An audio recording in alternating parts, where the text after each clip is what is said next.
മഹാനായ സക്കരിയ നബി അലൈഹിസ്സലാം മറിയം ബീവിയുടെ റൂമിലേക്ക് കടന്നു ചെന്നപ്പോൾ അവിടെ സ്വർഗീയമായ വിഭവങ്ങൾ കണ്ടു. കുല്ലമാ ദഖല അലൈഹ സക്കരിയൽ മിഹ്റാബ്. എന്താ ഭക്ഷണം? സ്വർഗീയമായ വിഭവം, കാലാതീതമായ ഭക്ഷണം. മറിയം ബീവിയോട് ചോദിച്ചു, യാ മറിയമു അന്നാ ലക്കി ഹാദ, മറിയമേ ഇത് നിനക്ക് എവിടെ നിന്ന് കിട്ടിയതാണ്? ഖാലത്ത് ഹുവ മിൻ ഇൻദില്ല, അത് അല്ലാഹു നൽകിയതാ. അതിനുശേഷം വിശുദ്ധ ഖുർആൻ പറയാണ്, ഹുനാലിക ദഅ സക്കരിയ റബ്ബഹ്, അവിടെ വെച്ച് സക്കരിയ നബി അലൈഹിസ്സലാം തൻ്റെ റബ്ബിനോട് പ്രാർത്ഥിച്ചു. എന്താണ് ഈ ഹുനാലിക്ക എന്ന് പറഞ്ഞാൽ? മറിയം ബീവിയുടെ സാന്നിധ്യത്തിൽ വെച്ച് പ്രാർത്ഥിച്ചു.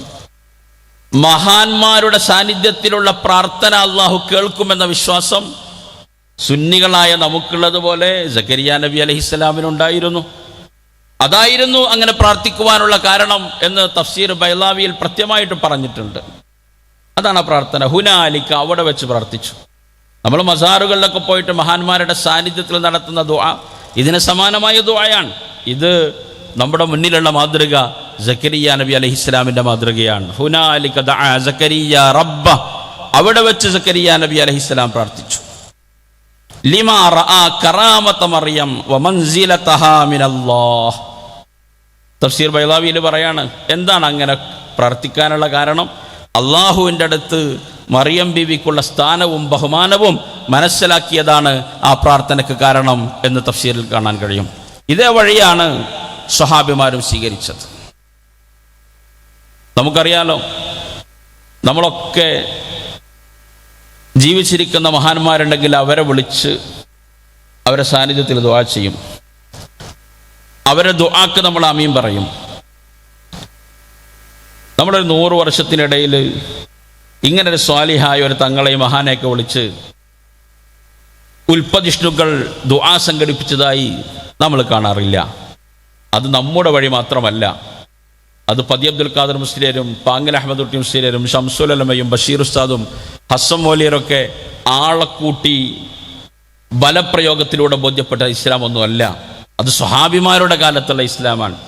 ഹസ്രത്ത് ഉമർ റളിയല്ലാഹു അൻഹു അബ്ബാസ് റളിയല്ലാഹു അൻഹുവിനെ പ്രത്യേകം വിളിച്ച് അദ്ദേഹത്തിൻ്റെ മഹത്വം പറഞ്ഞ് അദ്ദേഹത്തെ തവസ്സുൽ ചെയ്ത് ദുആ ചെയ്തു എന്ന് റിപ്പോർട്ട് ചെയ്തത് സഹീഹുൽ ബുഖാരിയാണ്. ആ പ്രാർത്ഥനയെക്കുറിച്ച് ഇമാം നവവി റഹ്മത്തുള്ളാഹി അലൈഹി പറയുന്നുണ്ട്, അല്ലാഹുമ്മ ഇന്നാ കുന്നാ നതവസ്സലു ഇലൈക ബിനബിയ്യിനാ ഫതസ്ഖീനാ വ ഇന്നാ നതവസ്സലു ഇലൈക ബിഅമ്മി നബിയ്യിനാ ഫസ്ഖീനാ. ഈ ഹദീസ് വിശദീകരിച്ച് പൊതുവെ പുത്തൻ പ്രസ്ഥാനക്കാരൊക്കെ പറയാറുള്ളത് അബ്ബാസ് റളിയല്ലാഹു അൻഹുവിനെ കൊണ്ടുവന്ന് ദുആ ചെയ്യിപ്പിച്ചു എന്നാണ്. ഞാൻ ഓർത്തു പോവുകയാണ് മഹാനായ നാട്ടിക ഉസ്താദ് പറയാറുണ്ട്, ഇവിടെ ഉമർ റളിയല്ലാഹു അൻഹു ചെയ്യുന്നത് ദുആയാണോ അല്ലേ, അത് ഇഖ്ബാറാണോ ഇൻഷാ ആണോ എന്ന് നാട്ടിക ഉസ്താദ് ചോദിക്കാറുണ്ട്. ഇവിടെ ഉമർ റളിയല്ലാഹു അൻഹു ദുആ ചെയ്യാൻ, ഇസ്ലാമിക സമൂഹത്തിലെ 2ാമത്തെ പൗരൻ, അല്ലാഹുമ്മ ഇന്നാ വ ഇന്നാ നതവസ്സലു ഇലൈക ബിഅമ്മി നബിയ്യിനാ ഫസ്ഖിനാ. ഇത് കൊണ്ടുവന്നിട്ട് ഇമാം നവവി റഹ്മത്തുള്ളാഹി അലൈഹി പറയാണ്, വയുസ്തഹബ്ബു ഇദാ കാന ഫീഹിം റജുലുൻ മശ്ഹൂറുൻ ബിസ്സലാഹ്, നന്മ കൊണ്ടറിയപ്പെട്ട ഒരാളുണ്ടെങ്കിൽ സുന്നത്താണ് അൻ യസ്തസ്ഖൂ ബിഹി, അയാളിലൂടെ അള്ളാഹുവിനോട് മഴ ചോദിക്കൽ. ഫയഖൂലു, എന്നിട്ട് അവർ പറയാ, ഇന്നാ നസ്തസ്ഖീ വ നസ്തശ്ഫിഉ ഇലൈക ബിഅബ്ദിക ഫുലാൻ, ഈ അടിമയെ കൊണ്ട് അല്ലാഹുവേ ഞങ്ങൾ മഴ തേടുന്നു എന്ന് പറയാം. അപ്പം അദ്ദേഹത്തെ കൊണ്ടുവന്ന് ഇരുത്തിയിട്ട് പ്രാർത്ഥിപ്പിക്കുക മാത്രമല്ല, അദ്ദേഹത്തെ അങ്ങനെ ഇരുത്തിയിട്ട് അല്ലാഹുവേ ഈ മഹാൻ കാരണമായി ഞങ്ങൾ നിന്നോട് മഴ തേടുന്നു എന്ന് പ്രാർത്ഥിക്കലാണ് സുന്നത്ത് എന്ന് ഇമാം നവവി റഹ്മത്തുള്ളാഹി അലൈഹി തൻ്റെ അദ്കാറിൽ പറയുന്നുണ്ട്. അപ്പോൾ ഇതൊക്കെ മഹാന്മാരുടെ വഴിയാണ്. റബീഅത്ത് ഇബ്നു കഅബ് റളിയല്ലാഹു അൻഹു എന്നൊരു സഹാബി ഉണ്ടായിരുന്നു. ഇമാം മുസ്ലിം തൻ്റെ സ്വഹീഹിൽ റിപ്പോർട്ട് ചെയ്യുന്നുണ്ട്, കുന്തു അബീതു മഅ റസൂലില്ലാഹി സ്വല്ലല്ലാഹു അലൈഹി വസല്ലം ഫഅതൈതുഹു ബിവളൂഇഹി വഹജതിഹി. ഞാൻ നബി കരീം സല്ലല്ലാഹു അലൈഹി വസല്ലമിൻ്റെ കൂടെ രാത്രി താമസിക്കുമായിരുന്നു. ഒരു ദിവസം നബി തങ്ങൾക്ക് ആവശ്യമായ വെള്ളവും വുളൂ ചെയ്യാനുള്ള വെള്ളവും മറ്റാവശ്യങ്ങളൊക്കെ ഞാൻ കൊണ്ടുവന്നു. ഫഖാല ലി, നബി തങ്ങൾ എന്നോട് ചോദിച്ചു, സൽ, നീ ചോദിക്കുക. ഫഖുൽതു, ഞാൻ പറഞ്ഞു, അസ്അലുക മുറാഫഖതക ഫിൽ ജന്ന, നബിയെ, അങ്ങയോട് ഞാൻ ചോദിക്കുന്നു, സ്വർഗത്തിൽ അങ്ങയുടെ കൂടെയാകണമെന്ന കാര്യം. അസ്അലുക എന്ന് പറയുന്നത് നമ്മൾ പ്രാർത്ഥനകളിൽ ഉപയോഗിക്കുന്ന പദമാണ്. അസ്അലുകൽ ജന്ന എന്ന് നമ്മൾ അള്ളാഹുവിനോട് പറയാറുണ്ട്. നബി കരീം സല്ലല്ലാഹു അലൈഹി വസല്ലമിനോട് ഈ സഹാബി ചോദിക്കാൻ, അസ്അലുക മുറാഫഖതക ഫിൽ ജന്ന, സ്വർഗം മാത്രമല്ല സ്വർഗത്തിൽ അങ്ങയുടെ കൂടെയാവണമെന്ന കാര്യം. ഇത് മുസ്ലിം റിപ്പോർട്ട് ചെയ്ത ഹദീസാണ്, നിഷേധിക്കാൻ കഴിയില്ല. പക്ഷെ എന്നെ അത്ഭുതപ്പെടുത്തിയൊരു കാര്യം, ഈ അടുത്ത് വിസ്ഡം ഇസ്ലാമിക് ഓർഗനൈസേഷൻ്റെ ഒരു പ്രഭാഷകനോട് ഈ ഹദീസിന് മറുപടിയായിട്ട് പറഞ്ഞു ഞാൻ കേട്ടു, എന്നെ അത്ഭുതപ്പെടുത്തി. അദ്ദേഹം പറയാണ്, അഭൗതികമായ കാര്യങ്ങൾ ഭൗതിക മാർഗത്തിലൂടെ ചോദിക്കുന്നത് ശിർക്കാവുകയില്ല എന്നാണ് അദ്ദേഹം പറഞ്ഞത്. അപ്പൊ എന്താ സംഭവിക്കണമെന്നറിയോ? ഇത് തൗഹീദ് ഇങ്ങനെ അപ്ഡേറ്റ് ചെയ്യപ്പെടുകയാണ്. ലാ ഇലാഹ ഇല്ലല്ലയുടെ അർത്ഥം ഇങ്ങനെ മാറിക്കൊണ്ടിരിക്കുക. നാട്ടിക ഉസ്താദ് KC അബൂബക്കർ മൗലവിനോട് പറഞ്ഞു അത്രേ, രണ്ടാളും ലീഗ് വേദികളിൽ ഉണ്ടാവുന്ന ആളുകളാണ്. ഞങ്ങളെ കയ്യിലൊരു ഫത്തുഹുൽ മൊയ്ൻ എന്ന് പറഞ്ഞൊരു ഗ്രന്ഥമുണ്ട്, ഇതുകൊണ്ട് ഞങ്ങൾ റസൂലുള്ളവരെ എത്തും. നിങ്ങളുടെ കയ്യിൽ അങ്ങനെ ഒരു ഗ്രന്ഥമില്ലാത്തത് കൊണ്ട് ഇന്ന് നിങ്ങൾ പറയുന്നത് നിങ്ങളുടെ അടുത്ത തലമുറക്ക് മനസ്സിലാക്കാൻ കഴിയില്ല എന്ന് പറഞ്ഞു. എന്താ സംഭവിച്ചത്? അതന്നെ, അടുത്ത തലമുറയായപ്പോൾ മുൻ നേതാക്കന്മാർ അംഗീകരിക്കാത്ത, അനുസരിക്കാത്ത പുതിയ ഗവേഷകന്മാർ വന്നപ്പോൾ തൗഹീദിൻ്റെ അപ്ഡേഷൻ പലതവണ നടന്നു. അപ്പോൾ ഞാൻ ഈ പ്രഭാഷകനോട് നേരിട്ട് തന്നെ ബന്ധപ്പെട്ടു. ഇങ്ങനെ തന്നെയാണോ നിങ്ങളുടെ വാദം? അങ്ങനെ തന്നെയാണ്. അപ്പോൾ നേരത്തെ അബ്ദുൽ ഖാദർ മൗലവി എഴുതിയ അത്തൗഹീദ് എന്ന പുസ്തകത്തിലും അലി അക്ബർ മൗലവി ആമയൂർ എഴുതിയ അത്തൗഹീദുൽ മുസ്തഖീം എന്ന പുസ്തകത്തിലൊക്കെ നിങ്ങൾ പറഞ്ഞതിന് വിരുദ്ധമായിട്ടാണല്ലോ എന്നൊരു ചോദ്യം ഞാൻ അയച്ചു കൊടുത്ത് 2 ആഴ്ച കഴിഞ്ഞു. ആദ്യത്തെ ചോദ്യത്തിന് വോയിസ് വേഗം വന്നു, 2 ആഴ്ച കഴിഞ്ഞിട്ട് അതിന് ഉത്തരപ്പുറം വന്നിട്ടില്ല. ഞാൻ ഇന്നും അദ്ദേഹത്തിൻ്റെ വാട്സപ്പ് ചെക്ക് ചെയ്തു, വന്നിട്ടില്ല. അപ്പം എന്താ, നിലപാട് മാറി.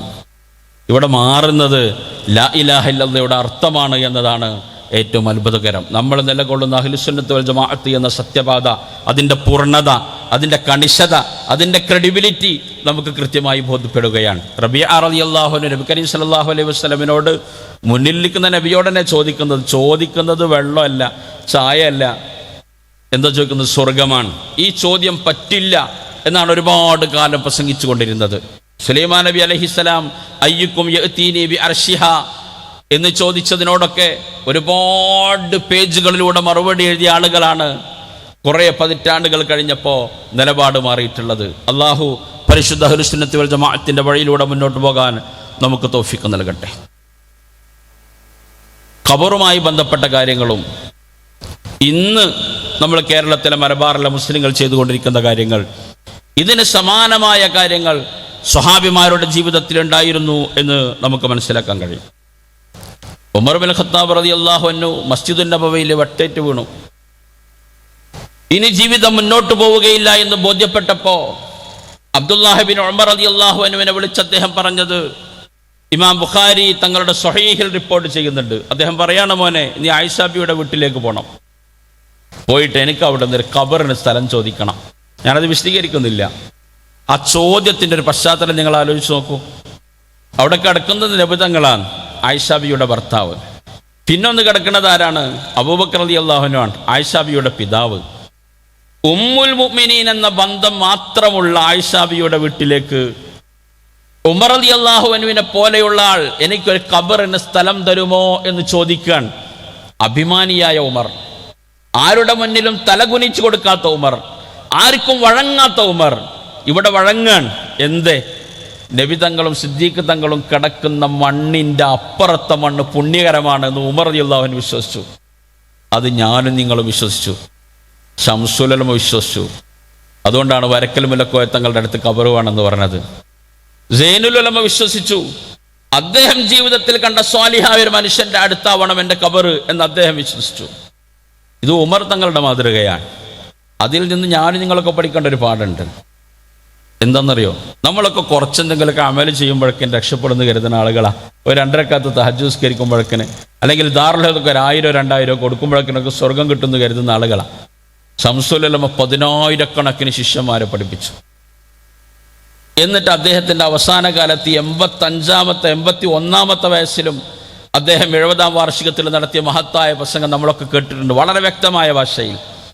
ഇത്ര ദീർഘകാലം സുന്നത്ത് ജമാഅത്തിനും ദീനിനും സേവനം ചെയ്തൊരു വ്യക്തിക്ക് തോന്നുകയാണ്, ഞാൻ ഇതുകൊണ്ടൊന്നും രക്ഷപ്പെടില്ല, ആ തങ്ങളെ കാലിൻ്റെ കിടന്നിട്ടെങ്കിലും ഞാൻ രക്ഷപ്പെടട്ടെ.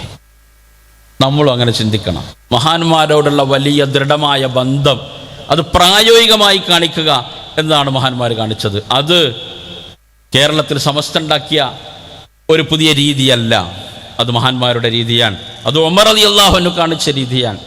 ഈ ഹദീസിൻ്റെ താഴെ ഉംദത്തുൽ ഖാരിയിൽ അതിൻ്റെ മുസന്നിഫ് ബദ്രുദ്ദീൻ ഐനി തങ്ങൾ പറയുന്നുണ്ട്, വഫീഹിൽ ഇഅ്തിനാഉ ബിദ്ദഫ്നി ഇൻദ അഹ്ലിൽ ഖൈർ. ഈ ഹദീസിൽ നമ്മൾ മനസ്സിലാക്കേണ്ട ഒരു പ്രധാനപ്പെട്ട ഫായിദ, നല്ല ആളുകളുടെ അടുത്ത് മറവ് ചെയ്യാനുള്ള അവസരം ഉണ്ടാക്കുക എന്നുള്ളത് അതൊരു പരിഗണനീയമായ കാര്യമാണ് എന്ന സന്ദേശമാണ് ഈ ഹദീസ് നൽകുന്നത് എന്നാണ്. അല്ലാഹു സുബ്ഹാനഹു വ തആല സ്വാലിഹീങ്ങളുടെ കൂടെ നിൽക്കാൻ നമുക്ക് തൗഫീഖ് നൽകട്ടെ.